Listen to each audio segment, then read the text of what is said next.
ย่างอืมไปก็ไปรับเฮาก็จ้าง ไป นำ รั เพิ่ ด น ยางเพิ่นเฮามีรถเบิดอักคนสิยางสมมุติว่าโดยเทื่อๆ200,000 100,000เฮาก็ไปเออน้ำมันเขาก็ใส่ให้ถูกต้องเนาะโดยพอเพราะว่าได้แม่น ซื้อบ่พริกบ่นัวกว่าเฮาอยู่ อยู่ซื่อๆโอ้ บ่ได้ นั่นแห เฮ็ ละ ดหยัง นั่นแหละคือสิ่งที่เพิ่น เทื่อเขาก็ อันอยาก ให้ ให้จุเจ้า จาง เฮ็ด แก่ทานเนาะตอนนี้ฮอดบ้านสนุนน่ะนะ ไปขาย โดย บ้านลุงโจ้ยนี่ก็เฮาก็ได้ละ100,000 200,000 เออดี น้ำมันเขาก็ ดี ใส่ให้ โดยเนาะ พอได้ซื้อพริกนัว อืมเขามีโอกาสเขาก็เฮ็ดเตาเองแน่เนาะ โดยก็ไปเฮ็ดเองแล้วเฮามีรถแล้ว แม่นเนาะก็คือเฮาเอามาปุ๊บเลยนี่ โดย ความคิดแรกของเฮาสิไปเฮ็ดหยังก่อน เฮ็ดนาก่อน ฤดูนี่คือฤดู เฮ็ดนา หาข้าวไว้ก่อนเนาะ โดย หาเคิ้นว่าหาเสบียงไว้เนาะ โดยบัดแล้วเฮาเฮ็ดนาจังเฮาไปหาแนวอื่นน่ะนะ แม่นเพราะว่าฤดูนี่มันสำคัญที่สุดแหละคือ เฮ็ดนา เฮ็ดนาตอนที่เพิ่นเฮ็ดนาเฮาต้องพร้อมเพรียง โดย กันไปเฮ็ดไปช่วยเพิ่นเลย มาจากกะไปพา อืม ไปถึงลูกถึงเต้าหั่นแหละไปเบิด โดยเริ่ม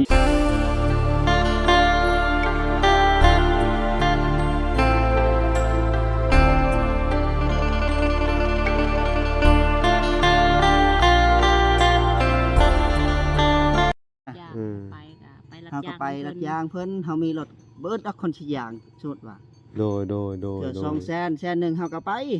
เออ น้ำมันเขาก็ใส่ให้ ถูกต้องเนาะ โดย เพราะว่า ได้ แม่น ซื้อบ่พริกบ่นัวกว่าเฮาอยู่ อยู่ซื่อๆ โอ้ บ่ได้ นั่นแหละ เฮ็ดหยัง นั่นแหละคือสิ่งที่เพิ่น เทื่อเขาก็ อันอยาก ให้ ให้จุ จา เจ้าง เฮ็ด แก่ทานเนาะตอนนี้ฮอดบ้านสนุนน่ะนะ ไปขาย โดย บ้านลุงโจ้ยนี่ก็เฮาก็ได้ละ100,000 200,000 เออดี น้ำมัน ดี เขาก็ ดี ใส่ให้ โดยเนาะ พอได้ซื้อพริกนัว อืมเขามีโอกาสเขาก็เฮ็ดเตาเองแน่เนาะ โดยก็ไปเฮ็ดเองแล้วเฮามีรถแล้ว แม่นเนาะก็คือเฮาเอามาปุ๊บเลยนี่ โดย ความคิดแรกของเฮาสิไปเฮ็ดหยังก่อน เฮ็ดนาก่อน ฤดูนี่คือฤดู เฮ็ดนา หาข้าวไว้ก่อนเนาะ โดย หาเคิ้นว่าหาเสบียงไว้เนาะ โดยบัดแล้วเฮาเฮ็ดนาจังเฮาไปหาแนวอื่นน่ะนะ แม่นเพราะว่าฤดูนี่มันสำคัญที่สุดแหละคือ เฮ็ดนา เฮ็ดนาตอนที่เพิ่นเฮ็ดนาเฮาต้องพร้อมเพรียง โดย กันไปเฮ็ดไปช่วยเพิ่นเลย มาจากกะไปพา อืม ไปถึงลูกถึงเต้าหั่นแหละไปเบิด โดยเริ่มแต่มื้ออื่นเนาะ โดยไปอยู่นำไปเฮ็ดนานํเพิ่นไปช่วยเพิ่น เอาคันได้มาแล้วมื้ออื่นลุยแล้วเด้อ โดย มื้ออื่นเขา ไป ให้ไปไถนาเมื่อวานนี่เพิ่นโทรมาหา เออ บอกว่ามื้ออื่นให้มาเด้อมื้อนี้ผัวเพิ่นเจ็บตีนเด้ เออ ไถนาบ่ได้ โอ้ยจัดไปซะ ก็เลยขอให้แก้วไปไถนาให้ข่อย อื ว่าม ไปมื้ออื่น มื้ออื่นพุ่นเนาะ โด โด ย ย โอเคซะเขาว่าฉันแฮงดีใจแล้วฉะนั้นเจ้าก็จะได้ข้าวเพิ่ม โดย แต่ก็บอกเพิ่นเด้อว่าค่อยขอเป็นเขาสิ โดยก็ ขาแห้ง เพิ่นบ่มีให้ นั่นแหละอุ๊ย บ่เขาให้เงินแต่ผมบ่เอา อืม เมื่อข่อยอยากได้เขา อืม แล้ว ว่า ข่อย ซั่น ได้ เนาะ อยู่ได้กิน โดยมันต้องแบบสั้นอยู่แล้ว เพราะว่าเฮาบ่มีไห้มีนาเฮาก็ต้องอาศัยเพิ่น เนาะ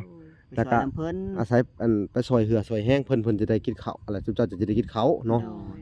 อืม แล้วเฮ็ดให้หน้าเฮาก็ อืม หาได้เฮ็ดแนวอื่นเผาถอกเผาทานพุ่นละ อ๋อโดย บางเทื่อเฮาก็บ่มีของเองเขาก็จ้างเฮาก็ไป อืม รับจ้างไว้ทั่วไปเลยล่ะ บ่มีรถไถเพิ่นก็สิมาขอเฮาไป อืม ขอแห้งน้ำเฮาก็ไป ก็เที่ยวหนึงเท่าไดอ้าวสมมุติว่า200,000 2เที่ยวเท่าไดล่ะน่ะ อืม ก็ได้หลายเติบแล้วเด้ โดยก็คือว่าผู้เพิ่น คือว่าน้ำมันเฮาก็บ่ได้อันนั้นเขาก็ โดย ใส่ให้ ใส่ให้ถ้ารถเสียเฮาก็ซ่อมให้น่ะนะ โดย สมมุติว่า คือว่า ก็ เพิ่น รับหมดทุกสิ่งทุกอย่าง แม่นคือผู้ที่ว่าซื้อรถให้เจ้านี่คือแม่ต้นแก้วอันจุดประสงค์ของเพิ่นคืออันอยากผลักดันทุกเจ้าเด้อ โดย อยากให้ทุกเจ้าอันมีอยู่มีกินในอนาคตเลี้ยงลูกเลี้ยงเต้าทุกเจ้าเด้อเพิ่นสงสารออนิวครับอันลูกชายทุกเจ้ายังน้อยออนิวกับทุกเจ้านำแน่แต่ว่าอย่าเฮ็ดให้เพิ่นผิดหวังเด้อ โดย ก็คือแบบสิได้ อิหยัง เพราะว่าเพิ่นก็เว้าก็บ่ล่ะอยู่เมื่อคืนนี่เพิ่นว่า ถ้าเกิดว่าไอ้แก้วได้รถมาแล้วก็ โดย ให้เราเขาว่ามีเวียกสังคมอิหยังก็คำเพิ่นว่าเพิ่นสิจ้างว่าครั้งเทื่อเขามีเฮ็ดไปช่วยเหลือบนอื่นได้แก่เครื่องแก่ของเพิ่นว่าก็เอารถไถเจ้า เด้อเราบอกเจ้าเด้อ โดย ก็คือว่า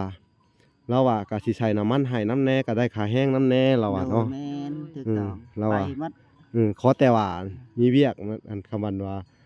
ลูกไปซอยบนได้ถ้าเพิ่นหนักหนาสาหัสเพิ่นบอก โดย มาเด้อ โดย อันนี้คือจุดประสงค์ของเพิ่นเด้อ โดย เพิ่นโดยเนาะก็ให้ทุกเจ้าตั้งใจเด้อ โดย หลังจากได้มากะอันดับแรกกะ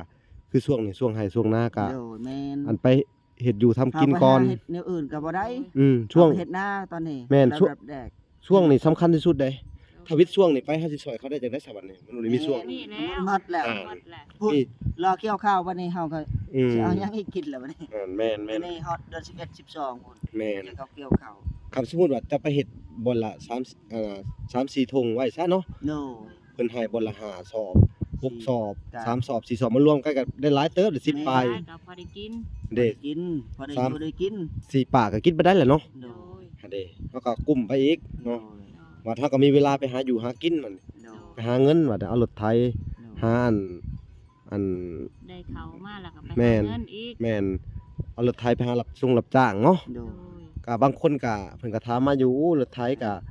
สิเฮ็ดหยังแน่เนาะเพิ่นว่ามันแต่ว่า หลายอย่างนะ นี่แหละ ว่ารถจักร กลัวรถจักรไปได้เท่าเนาะ โดย รถจักรเฮาผัดอันเปรียบเสมือนว่ารถจักรนี่เฮา เอาเจ้าใส่กระสอบข้าวกระสอบหนึง เออ วันคนนี่ซะ รถไถนี่มันใส่ได้หลายใช่ได้มันก็ใส่ได้ แกได้เป็นตันว่าไงซะ โดยเฮาแกะเอาพวกไอ้หยังทุกสิ่งทุกอย่างแกะได้ อืม อันนี้เฮาสิใส่พื้นได้ล่ะสั่นรถจักรได้ ส ซะ มมุติ แม่ ว่าน ทานก็ใส่40กระสอบก็ใส่ได้ คนอีกเนาะว่าถูกเสียหน้าหันโอ้ยมันไปได้คือความหมายว่าประหยัดน้ำมันกับรถไถรถจักรอีก โดยแม่น เนาะแล้วน้ำมันกับรถจักรอันใดรถไถนี่ได้ โดยไปคอยได้รถไถก็โอ้ สำได้แบบว่าอันควายเล็กเกียนเล็กเนาะ โดย สามารถลากแกได้ทุกอย่างเนาะ โดย ตะกี้เฮาหา ได้รถไถก็ซ้ำว่าโอ้ซ้ำว่าได้ซ้ำว่าเทพดาซอยแล้ว จะได้เห็นอยู่บ่อันรถไถวันน่ะฮู้ชาววัน ข้อยบ่เห็นแต่เพิ่นว่ามักข่อยก็มักนํเนาะ โอ้บ่เห็น โดย โอ้อยากเปิดให้เบิ่งเด้ผัวมาเว้าได้ให้พังน่ะผัวมาเว้า เพิ่นว่างามเพิ่นว่าง ามใช้ได้บ่ โดย ไปได้ ข้อยมักแล้ว ตีนนอกตีนในเขาก็เปลี่ยนยาง เอ ใหม่ อบ่ว่าที่เนาะเขาไปนี่เขาสิขายให้คนอื่นตายแล้วเนาะเฮาถ้าเขาขายให้คนอื่นนี่สิได้เฮาวันนี้ เขา ๆก็บ่เป็นหยังหัน บ่ เพิ่น หยั ขาง ยให้คนอื่นก็บ่เป็นหยัง เนาะ โดย เขาว่าเพิ่นขายแล้วก็ ก็ ไป แล้ว หาคันใหม่เนาะ โดย มันมีอยู่อีกได้คันหนึงเพิ่นให้ไปเบิ่งเนาะ โดย สมกับชุดเจ้าอยากได้ได้คันหนึงครับเพิ่นว่าอัน18ล้านแถมรถจักรคันหนึง รถจักรก็สภาพแบบว่าจอดในตารางอัน2-3ปีบ่ได้เฮ็ดแนวเถื่อนะแต่ตัวแป้งใหม่ เสื้อก็บ่มีเนาะ เสื้อก็บ่มี ไอ้หยังก็บ่มีเพื่อที่ไป ว่า ลงทุน คอย ใหม่ ก็ มัน บ่ บ่ คิด แม่น ว่าจะได้ร ง่าย ถได้รถไทยก็โอ้ คือหมายความว่ารถจักรสภาพนั้นน่ะคือเพิ่นมันตายแล้วพี่น้องเอ้ยเพิ่นจอดไว้คันแม่นอันพวกเก็บเล็กเศษมาซื้อกระดํ 3-4 แสน แม่น เออโอ้เพิ่นก็สละในการขาย แถม เพิ่นก็อยากขายออกเนาะ เออเอาพี่น้องเอ้ยเฮาก็บ่ทันได้ไปเบิ่งหรอกคันหาแต่ก็ยามันเข้าบ่ได้คันหาก็ไปเบิ่งเนาะไปเบิ่งหลายๆหมู่ก็หลายๆบ่อนอยู่พี่น้องติดต่อเข้ามาเนาะแต่ว่าบางคันก็สภาพแย่เนาะคือตัวนี้ก็งามอยู่รถหาแต่ว่ามัน แต่ว่า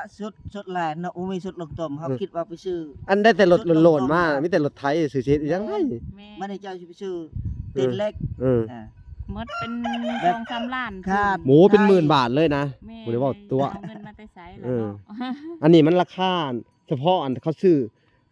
สั่งกับตีนมันหากับเบิดละ 3-4,000 บาทเนาะ แม่น แล้วก็อัน ไม่ได้ของใหม่ๆมา มีแต่ของใหม่ๆมันชอบมากก็คือว่าเอาได้เนาะตัวนี้ น็อ เนาะ ตไอ้ยังเขาใส่ตีนมันไม่ได้ของใหม่เนาะ โดย แต่ว่าของเก่า โดย แม่นอยู่ โดย อันนี้นับแต่คาดไทยไอ้ยังตีนเล็กก็สำว่ามีแต่ครบมันเนาะของใหม่มันคือซ้ำ อืมโดยเอ้าคือความรู้สึกเนาะ โดย ความรู้สึกแล้วก็มาถามว่าหลังจากได้รถไถเนาะพี่น้อง โดย เพิ่นสิเฮ็ดจังได๋อันโครงการเพิ่นก็คือนี่แหละเพิ่นก็มีความคิดที่อันแบบ เฮ็ดนา เฮ็ดให้เฮ็ดนาพี่น้องชาวบ้านเฮาก็ไปสิแหละถ้าได้รถไถเนาะ ก็ไปซอย เฮาบ่ได้อยู่ในเมืองถ้าได้รถไถในเมืองนี่เฮ็ดหยังบ่ได้ได แม่น ถ้าได้รถไถบ้านนอกพี่น้องเอ้ยอยู่ในชนบทนี่เพิ่นอาศัยรถไถเป็นหลักเลยปัจจุบันนี่เนาะ แม่น คือว่า หลักที่หนึ่ง รถ นั่นแหละ รถไถนี่สามารถบรรทุกได้ทุกอย่างแก่พื้นแก่รั้ว โดย แก่นั่นแก่นี่แก่น้ำแก่ในยังบ่มี โดย สารพัดแก่พี่น้องเอ้ยแก่ได้ อันทุกอย่างอีหลี แม่ เนาะ งัวควาย แก่ดิน ได้ งัวควายไปเขาแก่ได้เบิดเนาะ โด เอย อ เอา เอ้ามันก็แบบเปรียบเสมือนรถหาซ้ำรถใหญ่รถกระบะหาว่าง่าย รถไทยก็ แต่ว่ารถกระบะมันยังอันบ่สู้กับตัวนี้อีก จะ แม่ ตัวนี้มันใช้ประโยชน์ลงไห้ลงนาลงตอกลงต้มบุปลา โดย ลุยดงได้เนาะ บ่มีรถไทยก็บ่มีเขากินแล้ว โอ้ยเอาง่ายๆคือ ได้สมหวังเลยนะเขาว่าซั่นเนาะ โดย โอ้สมหวังในสิ่งที่อยากได้แหละพี่น้องเอ้ยเนาะ ดีใจคักอยู่บ่เนี่ยเอ้า โด ดี ย ใจ สุดๆเลยบ่ ดีใจ สุดๆ นอน เลย กลางคืนก็บ่ค่อยอยากหลับคิดอยากได้นะนะ เออว่าเฮาสิขับมาแล้วสิเป็นจังได๋หยังประมาณนี้บ่ แม่น เมื่อคืนนี่นอนฝันจังได๋เอาเว้าหลังจากที่เฮาไปเบิ่งรถมาเว้าให้ฟังดูฝันอีหยังแหน่อะ พันว่าได้ลูกหมู ได้ลูกหมู ลูกหมู ฮะเด้ หมู ลูก ขาวๆแม่นบ่ แม่นตัวขาว ฮะเด้รถไถก็ขาวๆมันออกขาวๆเนาะ บ่ค่อยไปขุดเอาโพดน่ะนะมันอยู่ข้างในค่อย ฮะเด้ ขุดออกมา ถูกต้องแล้วอันนี้ก็ลูกหมูนี่เปรียบเสมือนว่ามันดุดเด้อันนี้คือกันมันไถมันดุดเนาะ ดู โอ้ยแสดงว่าเจ้าพันธุ์ดีจะสิได้ละคันน่ะเนาะ ก็ว่า ค่อยเฮ็ดได้ค่อยอยากได้ตัวขาวเด้อว่าค่อย เออ อันนี้ได้พันเมื่อคืน พี่น้องเอ้ย สีอื่นค่อยก็บ่เอาว่ะ พันธุ์ดีตัวนี่เนาะดีใจสุดๆเพิ่นว่าเนาะ แต่ลูกหมูบ่ได้ใหญ่นะเพราะมัน เนาะเอาเต็มที่เด้อ โดย เต็มที่กับอันงานนี่พี่น้องเอ้ยขอให้เพิ่นอันได้มาแล้วก็ประสบความสำเร็จเนาะไปหา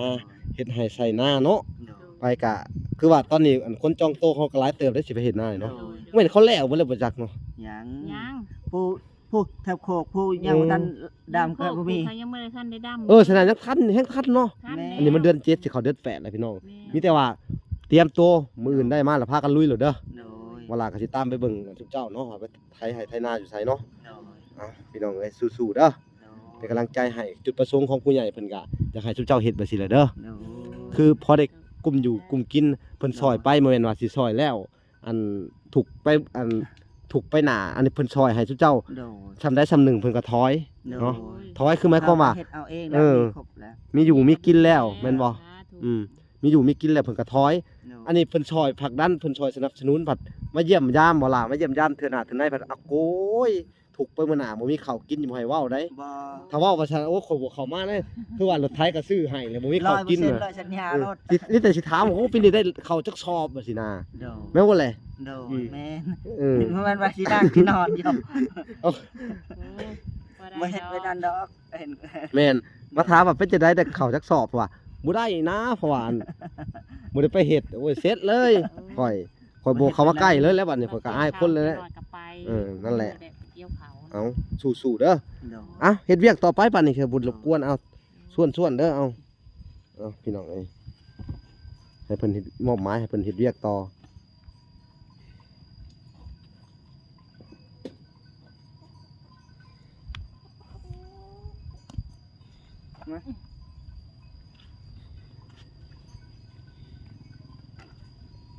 ป้าตัวมืดคนเนาะ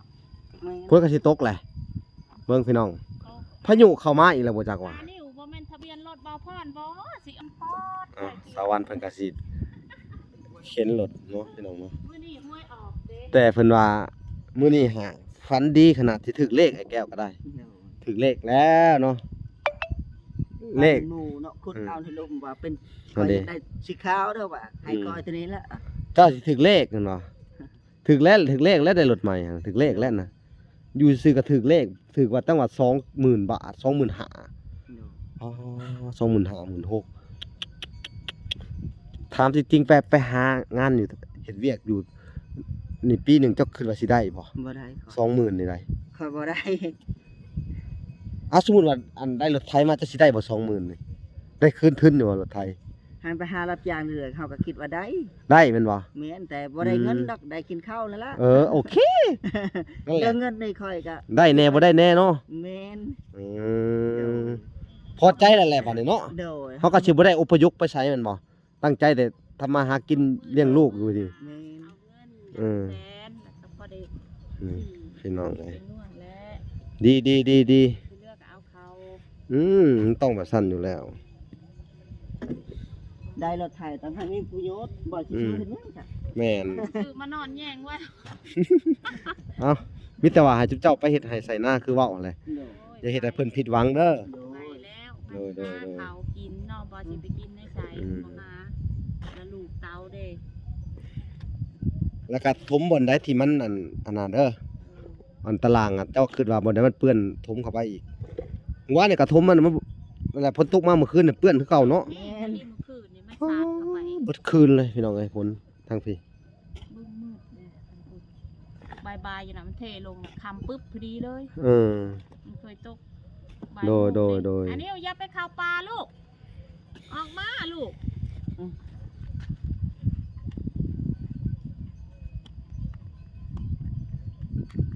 ไปแล้วพี่น้องเอ้ย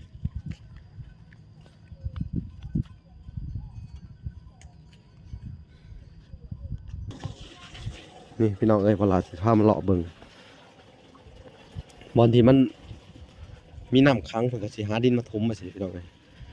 นี่ถือว่าโอเคอยู่นี่ทางเดินเบาแก้วพี่น้องเอ้ยเนาะนี่เอาพี่น้องเอ้ยตัดภาพมันอยู่ทางบ้านเบาเบยพี่น้องถ้า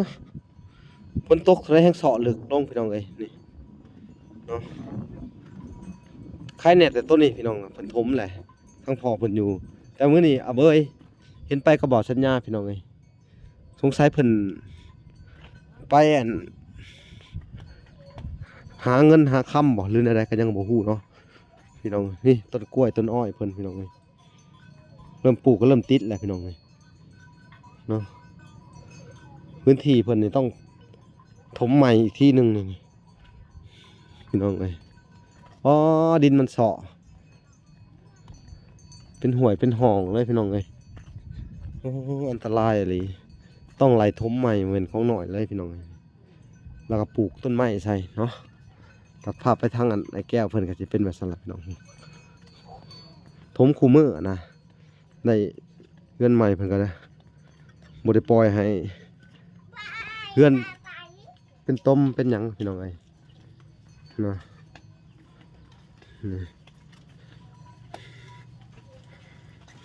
ให้แก้วกวาดเบิ่งคนไหน กวาดไปคุณนะมันชุ่มต้องคุณไปคุณไปแก่ ก็ว่าเข้ามาผีจ้ะ เอามันเข้าอะไรมันไม่เบิ่งตีนลึก ถ้าเข้าพูดมื้อเช้านี้ห้องพูดอีรี นั่นนี่เริ่มแจ่แล้วเนาะนี่เริ่มมันดินแห้งเริ่มแจ่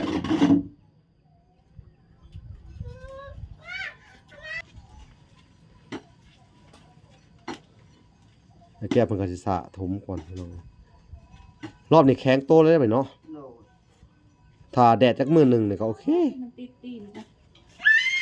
มาไม่ออกใครลูก ดินอันนี้คักเลยดินมันออกคล้ายๆคือดินต้มเนาะ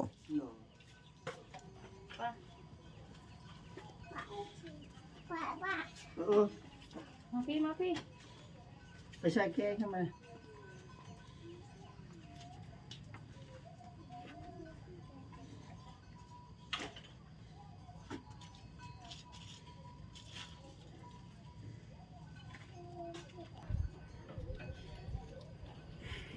ทางเมียเพิ่นก็สิกวาดเนาะทางผัวเพิ่นใช้รถจกทางเมียใช้รถกวาด กวาดที่ดินเบิ่งพี่น้องผมคักกันเลยเนาะวันนี้โอ้ได้หลายรถเติมเนาะเฮ็ดแต่เช้านี่พุ่นน่ะนี่ แม่น บ่ได้หยุดบ่ได้หย่อนน้ำขึ้นแล้วบ่อนนี่มันจะต่ำแน่เนาะ โล พี่น้องเอ้ยถ้าเฮาบ่ได้เทพื้นเฮาก็เอาอันหินที่เหลือเฮาก็มาห้วยใส่บัดนี้แจบเลยบัดนี้เนาะ โล ทางเมืองเฮ็ดห้องน้ำแล้วหยังแล้วก็หินเหลือก็เอามาห้วยใส่ถ้าเฮาบ่ได้เทพื้นเนาะ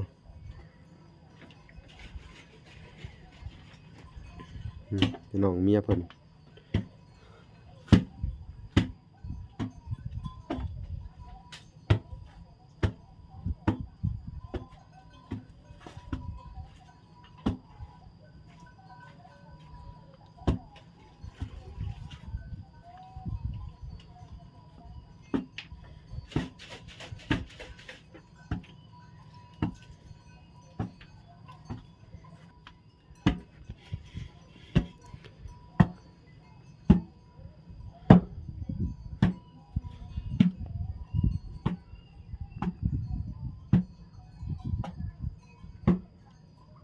สองผัวเมียคู่นี่สุดยอดเลยพี่น้องเอ้ยขยันแห้งโอ้สูงขึ้นแน่บัดนี้เนาะโอ้งามเลยถ้ามันแจ็บบัดนี้บ่ได้เปียกได้บัดนี้ได้ โล มันสูงกว่าสินี่ระวังงัวเด้อสวรรค์งัวหัวขึ้นมากินต้นกล้วยเด้อหาหัวเฮาบ่ทันแล้วจะหน่อย มันชุ่มผล ดีแล้วไทยสูงๆ เพราะตัวนี้น่ะมันตามเยอะมาก คักแหละเจ้าเฮ็ด สุดยอดสุดยอด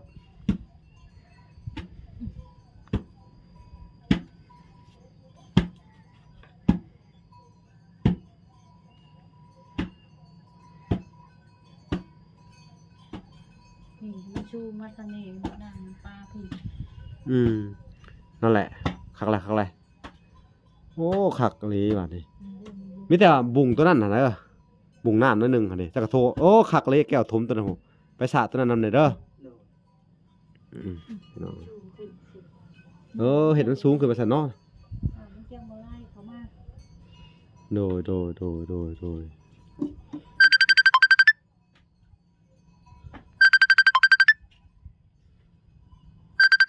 จากที่เพิ่นถมทีทางเสร็จเนาะก็พักผ่อนให้พี่น้องเพิ่นก็พักขึ้นไปพักผ่อนกินข้าวเช้าเนาะพอลาก็สิได้มาเลาะเบิ่งอีกรอบหนึงหลังจากที่เพิ่นตก 2-3 มื้อพี่น้องเอ้ยตกทั้งคืนเลยดินก็ล้มนี่มันก็เซาะเจือนหมอหาอยู่นี่พี่น้องเอ้ยมันจะเป็นทางอันนั้นไปเลยแต่ว่าดินมันก็เริ่มแจบแล้วล่ะพี่น้องเอ้ยเข้าที่เข้าทางแล้วเนาะนี่หลังจากที่ว่าดินแจบปุ๊บเสร็จก็จะให้ทางบ่อแก้วเพิ่นขุดเสาลงไปลึกๆพอให้ดินมันแจบเข้ากันแล้วเนาะเอาโอเคพี่น้องเอ้ยเนาะคลิปนี้ก็มาอัปเดตในเฮือนในชานของไอ้แก้วเสร็จแล้วว่าทางเวลาก็สิได้เดินทางไปหาทางไอดอนเพิ่นอีกต่อพี่น้องเอ้ยเนาะไปซื้อมุ้งซื้อหยังให้เพิ่นเนาะโอเคพอกันใหม่คลิปหน้าพี่น้องเอ้ยบ๊ายบาย